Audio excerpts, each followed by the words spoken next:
देखिए, यह question constrained motion के अंतर्गत लिया गया है। क्वेश्चन आप लोगों ने वीडियो के थंबनेल पर पढ़ लिया होगा। अब हम इसको सॉल्व करना शुरू करेंगे।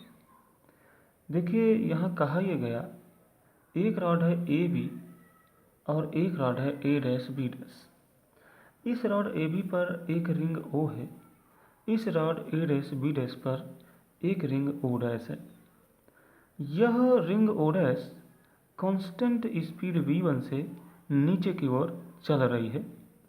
तो हमसे पूछा हुआ है कि जिस क्षण ए बी और इस ओ डैश के बीच का एंगल अल्फा होगा, उस क्षण यह रिंग ओ किस वेलोसिटी से चल रही होगी। तो देखिए, अब हम इस क्वेश्चन को सॉल्व करने जा रहे हैं। देखिए, इस क्वेश्चन को सॉल्व करने के एक से अधिक मेथड हैं। मैं आपको एक मेथड बता दे रहा हूँ। इस मेथड में मैं इस क्वेश्चन को ओ डैश रिंग फ्रेम से सॉल्व करने जा रहा हूँ। तो चलिए चलते हैं ओ डैश रिंग पर। अब जैसे ही मैं ओ डैश रिंग पर पहुँचा तो हुआ ये कि ओ डैश रिंग हो गई स्थिर, यानी कि अब वह मूव नहीं कर रही। अब देखिए, चूंकि ग्राउंड के रिस्पेक्ट में यह v1 स्पीड से नीचे जा रही है और मैं अब यहाँ पर आ गया हूँ, तो अब जो ये स्थिर प्लेटफॉर्म ए डैश है वह मुझे स्थिर नहीं दिखेगा। यह मुझे v1 स्पीड से ऊपर की ओर जाता दिखाई देगा।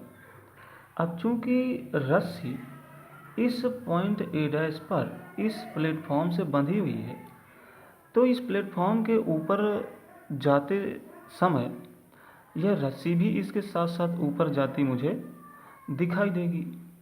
अब चूंकि यह v1 स्पीड से ऊपर जा रहा है, तो रस्सी भी मुझे v1 स्पीड से दूर जाती दिखाई देगी। अब देखिए, रस्सी की लेंथ यहाँ परिवर्तित नहीं हो सकती, क्योंकि यहाँ बोला हुआ है रस्सी इनएक्सटेंसिबल है। अब चाहे मैं रस्सी को ग्राउंड फ्रेम में लूँ या किसी और फ्रेम में लूँ, यह लेंथ परिवर्तित नहीं हो सकती, क्योंकि यहाँ जो हम बात करते हैं वह नॉर्मल स्पीड्स की ही बात करते हैं, बहुत ज़्यादा स्पीड्स की बात नहीं करते हैं। तो अब देखिए, चूँकि मुझे यह रस्सी इधर v1 स्पीड से दूर जाती दिखाई देगी और रस्सी की लेंथ परिवर्तित नहीं हो सकती, तो कहीं ना कहीं से मुझे यह रस्सी v1 स्पीड से पास आती हुई भी दिखाई देनी चाहिए। तो इसके लिए आप यह देखिए, मान लीजिए कि इस क्षण जो रिंग ओ की वेलोसिटी है ग्राउंड के रिस्पेक्ट में, वह कुछ इस तरह से है, v2 है ऊपर की ओर।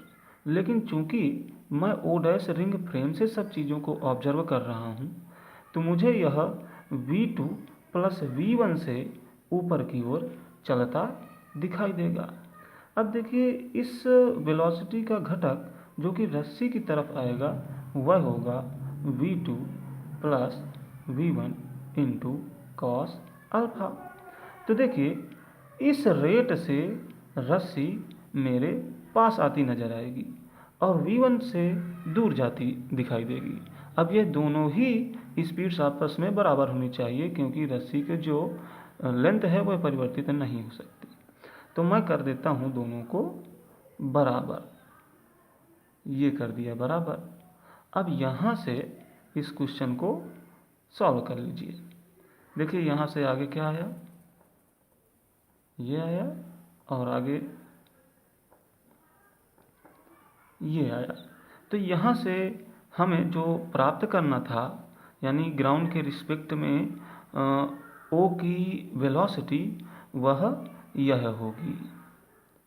देखिए, यहाँ पर तो इसका मैग्नीट्यूड है, यानी कि यह स्पीड है, लेकिन आप देख सकते हैं कि हमने जो माना है कि यह ऊपर की ओर जा रही है, यानी कि हमने इसकी दिशा ली जो मानी हुई है वह सही है कि नहीं, यह देखने के लिए देखिए, यहाँ जो अल्फा दिखाई दे रहा है वह कुछ 0 और 90 के बीच का दिखाई दे रहा है।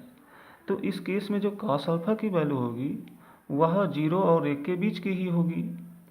तो ऐसे केस में जो ये वाली वैल्यू होगी वह इससे बड़ी होगी।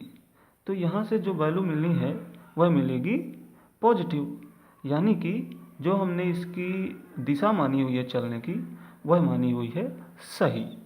तो इसकी अगर वेलोसिटी की बात करें तो इतनी स्पीड से और ऊपर की ओर। ठीक, यही हमारा आंसर है। थैंक्स।